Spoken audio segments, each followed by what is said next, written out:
लिखा वहीद जुदून। एक पुरानी बात याद आ गई। मैंने कहा आप लोगों से ज़रूर शेयर करूंगा। और कराची में स्ट्रगल के दिन थे, काम हो रहा था। तो एक दिन हम लोग फ्रेंच काउंसलेट के अंदर एक पार्टी थी, वहाँ पे इनवाइटेड थे। तो उसमें नुसरत भुट्टो साहिबा, माँ जी, बेनज़ीर भुट्टो, उनके भाई मुर्तज़ा भुट्टो, और कराची और सिंध के और पाकिस्तान के बड़े बड़े लोग उस पार्टी में थे। तो मैंने देखा कि नुसरत भुट्टो एक साइड पे बैठी हुई हैं। तो आ, क्योंकि एज अ कराची हाइट एक एक रिश्ता है, कराची के जितने भी लोग हैं, एक मोहब्बत का रिश्ता है। तो मैं चला गया उनके पास और उनके पास बैठा। तो कहने लगी, जी बेटा। तो मैंने कहा, हाँ जी, मेरी एग्जीबिशन होने वाली है और आप मेरी एग्जीबिशन पे आएंगे। तो उन्होंने कहा, बेटा मैं ज़रूर आऊँगी। आई ऑलवेज कॉल, वो, क्योंकि मैं उनको माँ समझता हूँ, माँ कहता हूँ, और वो मेरी मुझे माँ की तरह ही मोहब्बत करती थी। तो खैर वो मेरी एग्जीबिशन पे आई, उन्होंने मेरी पेंटिंग्स ली, फिर मुझे पैसे देने की कोशिश की। मैं कहा नहीं। तो फिर उन्होंने कहा, नहीं, ये एक पैकेट है, जाके अपनी माँ को दो और उनसे कहो कि मेरी बहन ने दिया। ऑन एंड ऑफ उनसे मुलाकातें होती थी। लेकिन एक चीज़, क्योंकि कराची आर्ट काउंसिल में एक दफ़ा किसी फंक्शन के अंदर आ, उनको मैंने देखा। तो उस दिन वो एक बहुत ही कर्ब की बड़े तकलीफ़ के अंदर थी। तो वो किसी चीज़ का जवाब दे रही थी और उनका एकदम से ब्लड प्रेशर हाई हो गया और उनकी तबीयत ख़राब हो गई। आ, बात ये थी कि बात का कोई सर पाँव नहीं था, लेकिन क्योंकि बेसिकली उनको बुली करने के लिए किसी आ, बंदे ने इस तरह की हरकत की थी। बात सिर्फ कहने की ये है कि वो पाकिस्तान की वो माँ है जिसको मैंने बड़ी तकलीफ में देखा है, जिसके दो बेटे चले गए, जिसके हस्बैंड को फांसी हो गई, जिसकी बेटी को दिन दहाड़े मार दिया गया। आज तक कोई आदमी पकड़ा नहीं गया किसने ये किया, क्यों किया। क्योंकि पाकिस्तान के अंदर आज तक ये नहीं पता चला कि ज़ियाउल हक साहब के त्यारे के साथ क्या हुआ। जितने वाक़यात हैं वो कैरेक्टर कभी सामने नहीं आए। हमने क्या किया कि अपनी पर्सनल लाइकिंग, डिसलाइकिंग, डिस्ट्रैक्शन मुल्क के अंदर इंतशार फैलाने के लिए ये चीज़ें लोगों ने की। आज भी वही सियासत हो रही है, लाशों की सियासत। आपके सामने 12 मई का वाक़या हुआ। आ, कई दो लोग दुनिया से चले गए, कोई अकाउंटेबल नहीं है। कराची का वाक़या, लाहौर का वाक़या, इस्लामाबाद का वाक़या। फिर वो इंसान, जब बेनज़ीर भुट्टो साहबा को शहीद किया गया, उनको मारा गया, तो वहाँ पे जो लोग मरे, आज उनका कोई उनका नाम नहीं लेता। लेकिन थे तो पाकिस्तानी ना, थे तो उसी धरती के जवान थे, उसी धरती के लोग थे। हम कब तक ये करेंगे? कब तक हमारी माएँ रोएंगी?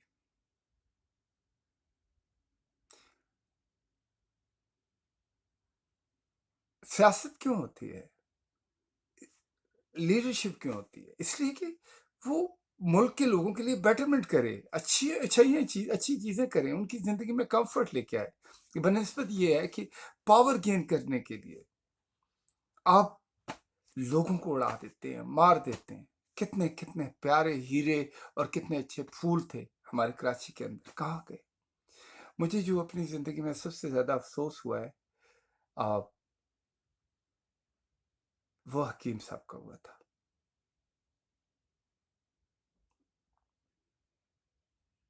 हकीम साहब अच्छे थे, हमदर्द दुआ खाना चलाते थे, प्लस उनका एक मैगजीन था तकबीर। और बेसिकली बहुत मुखलिस आदमी थे। फिर अगर आप फनकारों में देखें, अमजद साबरी साहब के साथ क्या हुआ, इसी तरह जिस वक्त आप गिनने शुरू करेंगे तो ना खत्म होने वाली गिनती होगी। कब तक ये होगा? لوگ ہیں وہ محنت کرتے ہیں، اچھے کام کرتے ہیں، ایک لیول پہ آتے ہیں جہاں پہ وہ سرو کرنا چاہتے ہیں، اور پھر کیا ہوتا ہے کہ ان کی زندگی لے لی جاتی ہے۔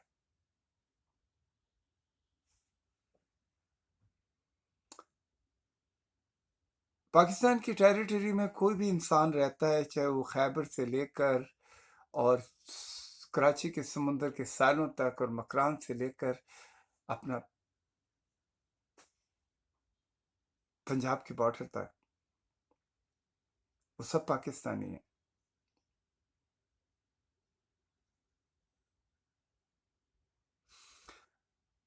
آج میں ایک پروگرام دیکھ رہا تھا جس کے اندر ایک صاحب جو تھے وہ پوچھ رہے تھے لوگوں سے کہ 23 مارچ کیوں منایا جاتا ہے، تو آدھے لوگوں کو یہی نہیں پتا تھا کہ 23 مارچ کیوں منایا جاتا ہے، کیا اس کی افادیت ہے۔ یہ میڈیا جس نے اویئرنیس کریٹ کرنی ہے کہ یہ ملک کیوں بنا، کیسے بنا، کس لیے بنا، یہ اگر عام آدمی کو نہیں بتاتا اور وہ سارا وقت اس پولیٹیکل یہ جو پاور گیم کی لڑائیاں، کانٹروورشل ایشوز، ان کے اوپر بات کرتا ہے، تو پھر انسان کو افسوس ہوتا ہے۔ کہیں کوئی بیٹرمنٹ کی بات نہیں کرتا، کہیں یہ نہیں بتاتا کہ یہاں پہ آپ نے فارمرز کو کیا کرنا چاہیے، اسٹوڈنٹ کو کیا کرنا چاہیے، انڈسٹریلسٹ کو کیا کرنا چاہیے، لوگوں کو کس طریقے سے امپاورڈ کریں کہ ایک آدمی ہے وہ اگر چاہتا ہے کہ وہ کوئی فیکٹری بنانا چاہتا ہے اور اس کے پاس ریسورسز نہیں ہیں، لیکن کس طریقے سے اس کو امپاورڈ کریں کہ وہ اس لیول پہ آ کے ایک اچھا پروڈکٹ بنا سکے اور اس ملک کی اکانومی میں بہتری لے کے آ سکے۔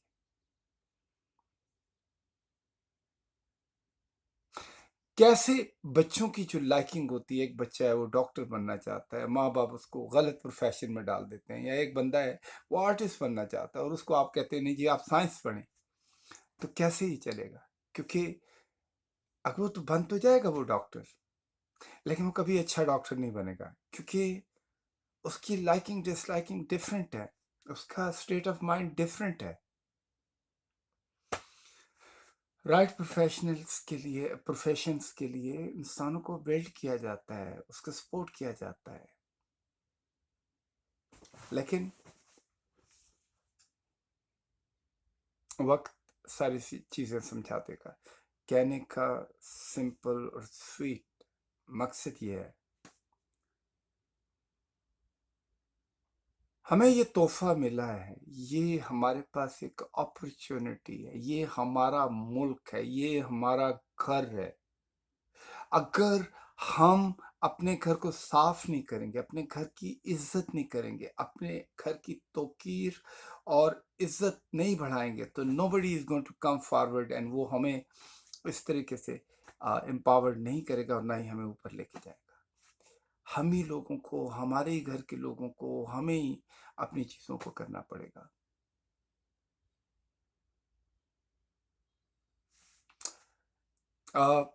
یہ لمبی بحث ہے، لیکن آج کے لیے میں صرف اتنا کہوں گا، میری دعا ہے تمام ماؤں کے لیے اور تمام ماؤں کے بچوں کے لیے، ہماری ماؤں کو دکھ نہ ملے، کوئی بچہ ہرٹ نہ ہو، ہمیں صحیح لوگ ملیں، ہم غلطیوں سے بچیں، ہم اپنے ملک کی عزت کے لیے کام کریں، ہمارا ملک اچھے نام سے پہچانا جائے، ہمارا ملک اگزامپل بنے دنیا کے اندر، اس گلوب کے اندر۔ یہ اسلام کا ملک ہے، اسلام کے نام پہ بنا ہے، اور یہ اسلام کا ملک ہے، سلامتی کا ملک ہے۔ سوچیں اور کام کریں۔ شکریہ، السلام علیکم۔